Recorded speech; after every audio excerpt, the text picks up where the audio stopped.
আমি আমার বাচ্চাকে এই জন্য নিয়ে আসছি, আমি মুসলিম এবং মুসলিমদের প্রতি যে গণহত্যা এবং নির্যাতন হইতেছে তার প্রতিবাদে বাঙালি জাতি যে বসে থাকে না, বাঙালি জাতি যে প্রতিবাদ করে নিজের বেলায় না, ইসলামের বেলায় এবং অন্যায়ের বিরুদ্ধে যে বাঙালি জাতি যে প্রতিবাদ করে, আমার ছেলে যেন ছোট থেকেই শিখতে পারে, জানতে পারে এবং ইসলামের প্রতি তার আরও জানার আগ্রহ সৃষ্টি হয়, এই জন্যই তাকে নিয়ে আসা। হৃদয়টা ফাইটা যায়, বুকটা চৌচির হয়ে যায়, কলিজাটা ফাইটা যায় যে আমি মুসলিম, আমার সন্তান যেমন আমি ভালোবাসি, ওনাদের সন্তানকে ওনারাও ভালোবাসে। আমার ছেলে যেমন কষ্ট পাইলে আমার খারাপ লাগে, ওনাদেরও এরকম অন্যায়ভাবে গণহত্যা এবং নির্যাতনে তাদের বাবা, আমার মতো বাবা মায়ের কেমন লাগে, এটা আমি আমার অনুভূতি বিন্দু পরিমাণ হলেও সৃষ্টি হয়, পয়দা হয়। আর সেই কারণে দেখা গেছে আমি মুসলিম হিসাবে আমার যতটুকু যা করার আমি কিছু করতে পারতেছি না।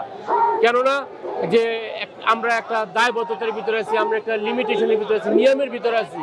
যদি সাহাবায়ে কেরামের আমলের যুগের মতো যদি খোলা তরবারি আর গোড়া নিয়ে যদি ছুটতে পারতাম, আমাদের কেউ আটকে রাখতে পারতো না। এখন বিমান লাগে, ভিসা লাগে, পাসপোর্ট লাগে, বিভিন্ন নিয়ন্ত্রণের কারণে আমরা বাধা।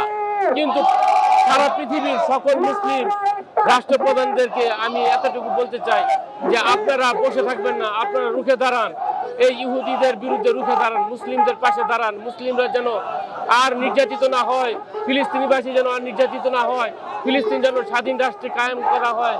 এজন্য আমি সকল মুসলিম রাষ্ট্রের প্রতি, সকল মুসলমানের প্রতি আন্তরিকভাবে অভিনন্দন জানাই, যেন তারা অন্তর দিয়া এই ফিলিস্তিনের পক্ষে কথা বলে এবং এই যখন যা করা উচিত আমরা যেন পিছে না থাকি, আমরা যেন পিছু হটি না।